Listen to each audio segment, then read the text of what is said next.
नमस्कार दोस्तों, आपका स्वागत है। आज हम हेल्गा नाम के एक महिला की कहानी देखेंगे। यह अमेरिका की रहने वाली है। वो हमसे ये कहती है कि 2016 की ये घटना है। उनका एक ऑपरेशन होने वाला था और वो ये कहते हैं कि ऑपरेशन के बीच में ही मैं अपने आप को एक अलग ही मैंने महसूस किया कि मैं अपने शरीर से कहीं ना कहीं ऊपर जा रही हूँ। और उसके बाद वो ये कहती है कि मैंने अपने आप को एक अलग ही दुनिया में देखा। उस दुनिया में मैं किस तरीके से एकदम तुरंत पहुँच गई, मुझे कुछ भी पता नहीं चला, लेकिन वहाँ पर बहुत ही ज़्यादा शांति थी, जैसे एक बादलों की सुंदर दुनिया थी। और उसके बाद वो ये कहती है कि मेरे आँखों के सामने एक प्रकाश मैंने देखा जो मेरे पास आ रहा था। और उस प्रकाश ने उनको अपना जब चेहरा दिखाया तब उनको वो पहचान गई कि वो मेरे पापा की आत्मा थी। और उनके पापा जो थे, उनकी जो उम्र थी वहाँ पे बहुत ही कम लग रही थी और उनके चेहरा जो था वो एकदम कोई इंसान बहुत ही ज़्यादा खुश होता है उस तरीके से उनका चेहरा लग रहा था। वो ये कहते हैं कि पृथ्वी पर बहुत ही गरीबी में उन्होंने जीवन काटा था, लेकिन यहाँ पर उनको देखकर मुझे बहुत ही अच्छा लग रहा था।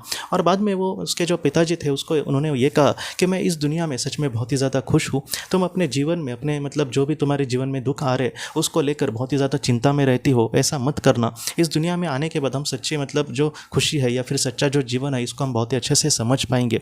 पृथ्वी पर जो भी हमें खुश होने के अवसर मिलते हैं, जो सच्ची जो खुशी होती है उसको हमें जितना हो सके उसका अनुभव करने की कोशिश करनी होगी। हम पृथ्वी पर बहुत बार ये सोचते हैं कि मेरा सब कुछ एकदम ठीक हो जाएगा तब मैं खुश रहूँगा, लेकिन एक इंसान के रूप में हम जितना भी कोशिश करें सब कुछ एकदम ठीक होगा ऐसा हमेशा नहीं हो सकता।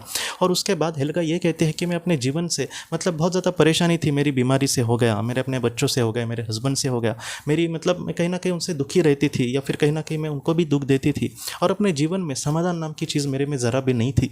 लेकिन आज मेरे पिताजी ने जो भी बातें कही मुझे उन्होंने सही कहा कि अपने जीवन में छोटी छोटी चीज़ों में हमें खुशियाँ देखने की कोशिश करनी होगी। सब कुछ एकदम मेरा ठीक हो जाएगा ऐसे हमें नहीं सोचना। जितना हो सके जो भी छोटी भी खुशी मिले तो फिर भी उसमें हमें जितना हो सके उसका अनुभव करने की कोशिश करनी होगी।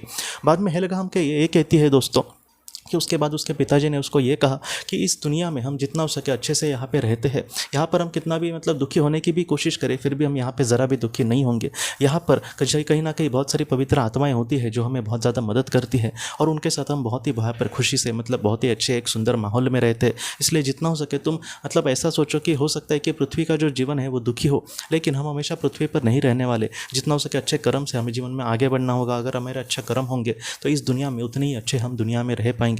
इसलिए जितना हो सके उस दुख को तुम हमेशा के लिए ऐसा मत समझना कि वो सत्य है। सत्य को यहाँ की दुनिया है। इसलिए जितना हो सके पृथ्वी पर जो भी हम समय बिताते हैं उसमें हमें जितना हो सके अच्छे कर्म से, निस्वार्थ भावना से हमें कर्म करके जीवन में आगे बढ़ने की कोशिश करनी होगी।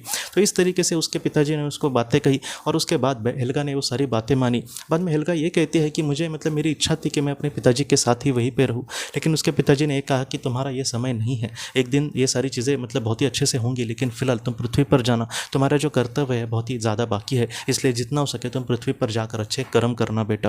हेल्गा ने ये बात सारी मानी दोस्तों। और बाद में हेल्गा ये कहती है कि मैं फिर से पृथ्वी पर लौट आई और पृथ्वी पर लौट आने के बाद उसको उसको ऑपरेशन होने के बाद उसको होश आया था। इसलिए डॉक्टर भी उसको होश आने के बाद वो ज़रा खुश हो गए कि उसका ऑपरेशन अच्छे से हो गया, क्योंकि बहुत बड़ा ऑपरेशन था वो। और बाद में उसका परिवार भी वहाँ पर उससे मिलने आया। हेल्गा ये कहते हैं कि अब मैं जीवन में जो भी मेरे दुख है उसको देखने की कोशिश नहीं करती। आज मैं जितना हो सके अच्छे से अपने कर्म को देखने की कोशिश करती हूँ। आज मैं छोटी छोटी चीज़ों में दुखी नहीं बल्कि छोटी छोटी चीज़ों में बहुत ही ज़्यादा खुश होने की कोशिश करती हूँ। और मैं जितना हो सके लोगों को भी यही कहने की कोशिश करती हूँ कि जितना हो सके तुम अपने जीवन के दुख को नहीं बल्कि जो छोटी भी चीज़ें अगर तुम्हारे जीवन में कुछ अच्छी हो रही है तो उससे तुम सुखी होने की कोशिश करना, क्योंकि अंत में कहीं ना कहीं इस दुख का अंत होने वाला है और हम ऐसी दुनिया में ज़रूर जाएंगे जहाँ पर कुछ भी नहीं होगा जो हमें दुखी करेगा या फिर हमें कहीं ना कहीं दुख देगा। उस दुनिया में हम बहुत ही खुशी से, बहुत ही समाधान से ज़रूर रह पाएंगे। तो हेल्गा की जो कहानी है सबसे बड़ी सीख हमें यही देती है कि अपने जीवन में जो भी हम छोटी हो बड़ी हो, हम कभी ना कभी कभी भी हम एकदम खुशी से खुल के नहीं जी पाते। ये बात पूरी तरीके से सच है, क्योंकि आज के ज़माने में दोस्तों डिप्रेशन का जो प्रमाण है वो बहुत ही ज़्यादा बढ़ गया है। इसलिए जितना उसके छोटी छोटी चीज़ों में हम अगर खुशियाँ देखेंगे, हम ये सोचेंगे कि ये जो दुख है हमेशा वैसा नहीं रहने वाला, उस दुख का भी ज़रूर अंत होगा दोस्तों। आप ज़रूर भरोसा रखना और एक दिन हम उस दुनिया में हम ज़रूर अच्छे से रह पाएंगे अगर हमारे अच्छे कर्म हो। इसलिए आज पृथ्वी पर हम जितना हो सके अच्छे कर्म से हमें आगे बढ़ने की कोशिश करनी होगी दोस्तों। तो दोस्तों हम अपने अगले वीडियो में मिलते हैं। आप अपने परिवार का ख्याल रखना। आपका बहुत बहुत धन्यवाद। अगर आपने किसी अपने को खोया है और अगर आप किसी जेन्युइन भरोसेमंद थेरेपिस्ट की तलाश कर रहे जो आपके अपनों के संदेश आपको दे सके, तो आप इस नंबर पर व्हाट्सएप मैसेज कर सकते हैं। हम जितना हो सके आपको किसी अच्छे थेरेपिस्ट के बारे में बताने की कोशिश करेंगे जो आपको बहुत ही अच्छे से संदेश दे और आप अपने जीवन में आगे बढ़ पाए। आपका बहुत बहुत धन्यवाद।